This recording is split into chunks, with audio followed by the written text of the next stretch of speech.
Wishart. Mr Deputy Speaker, and can congratulate most warmly the honourable gentleman for Gateshead Central and Wickham. That was a tour de force out of his constituency, and I will absolutely be certain that he will be a passionate advocate on behalf of his constituents. The only thing we sort of missed was the opportunity for him to sing. When we get the all-party music group together, we'll give him that opportunity, and the House will be able to revel in his talents on that front. Mr Deputy Speaker, I'm absolutely delighted that the Speaker, in his infinite wisdom, has decided to select our amendment this evening for a vote on the two-child benefit cap. It is absolutely right that this House makes a decision on this very pressing issue. And this is their early test for them. It's an early test for their commitment to take on the scourge of child poverty across the United Kingdom. We've just had new figures from the House of Commons Library. They're shocking. Absolutely shocking, Mr Deputy Speaker. I'm not going to pick on the new Labour members because they're all new and they're all finding their feet. But what this does to our nation is absolutely and utterly appalling. 87,100 children in Scotland are impacted by this cap. I don't know if any of them represent Glasgow constituencies. Let's just have a look at Glasgow. 4,500 households who are being impacted by this two-child benefit. So this is their first big test. With those Scottish Labour oppose this cap, we've heard their leader talk passionately about making sure it's done away. You've got to vote tonight to show that. So this is an early challenge for the honourable gentlemen and ladies who now represent Scottish constituencies. Now, it's a very much changed House, Mr Deputy Speaker, coming back here, and I congratulate the Labour government on its stunning victory, quite a stunning victory. And I also want to congratulate my new Labour colleagues for their victories across Scotland. And I really hope they enjoy being an MP and the experience that this offers in this House representing our wonderful nation in these green benches. But they'll know by bitter experience from 2015 that tides go in and tides come out. The only thing that seems to be constant in Scottish politics, Mr Deputy Speaker, is that there always will be a Member of Parliament from the Scottish National Party representing Perthshire in Scotland. And I want to thank the people of Perth and Kinrossshire for returning me for a record 7th time in 23 years. I promise that I will serve them as I have served all my constituents in the past 23 years standing on these benches. Now, immigration is the subject of the day. This is important. This is big stuff. This is really important that they get this right. I'm not encouraged by what I've heard so far. I'm not really sure and certain that Labour really know what they want to do when it comes to immigration. I've heard lots of tough talk, the strong language, deportations, enforcement, getting people out of this country. What I want to hear about is the experience of these people who come to our country in appalling destitution and poverty, who have lived through some of the most unimaginable experiences, who are real living beings, who don't want the scapegoating language that's been deployed in the past. Think about them. Explain to us the safe and legal routes, how people could get to this country. Open up a way where citizenship could be acquired. Let's be creative, for goodness sake. Let's have some of these asylum seekers working.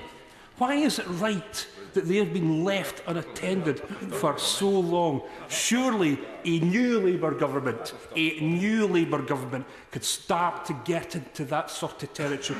But I am not encouraged by what I've heard thus far from the Labour Party. We don't want a Tory hostile environment replaced by a Labour hostile environment. And we need to see a better understanding and empathy about the plight of people who are leaving war zones, devastated, traumatised about what has happened to them here. What we want to hear, Mr Deputy Speaker, is a proper, thought-out, pragmatic approach to immigration that finally acknowledges the value of immigration, that has humanity and common decency at its core. That is not too much to ask from a Labour government. And in Scotland, this is a priority for us. We are the only part of the United Kingdom whose population is predicted to fall. By 2033, our population will be starting to be in decline. What will happen is that we will have a smaller working base of people expected to support a non-active, ageing population. And that brings a whole series of issues and difficulties for us, particularly economic issues. And this has to be addressed. And also when it comes to making sure that our public services are staffed, such as a situation and condition, that if every school leaver went into social care in Scotland next year, there still would be enough people to cover the places that are required. So what we need to hear is a solution. Now, we were starting to get there, and I was encouraged during the general election campaign. They were actually talking about a Scottish visa. That is the Rolls-Royce gold standard of what we require. It happens in nations all across the world without issue, without any difficulty. It can happen here. We have our own political jurisdictions in the United Kingdom. We even have our own tax code to ensure that that can happen. And they've done it before. The Fresh Talent Initiative. I was in this House when that was delivered by the previous Labour government, and it worked. I cheered them on when this was delivered, and it's something that they could do. So if the honourable gentlemen and ladies want to go off to the Home Office to demand a solution to our very real difficulties and problems, we will cheer them on. We will hold their jackets as they go and do something in the Home Office, but something they must do, because this is a pressing issue for our Scottish economy.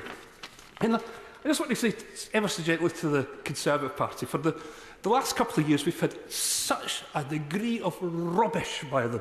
Now, what they've been trying to tell us is that people wouldn't come to Scotland from the rest of the United Kingdom. They wouldn't come because apparently they were put off by our lower council tax, our lower house prices, our free tuition, our free prescription charges, all the things that we get in Scotland.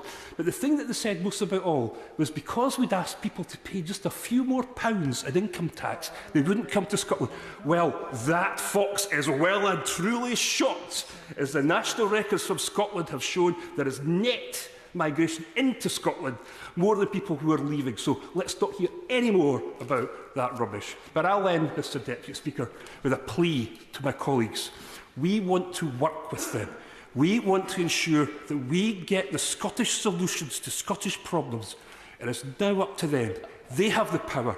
They have the responsibility. They can make these changes. Get our immigration sorted out, and for goodness sake, back us tonight in the lobby so we could do something about child poverty in Scotland. I call Andy McNay to make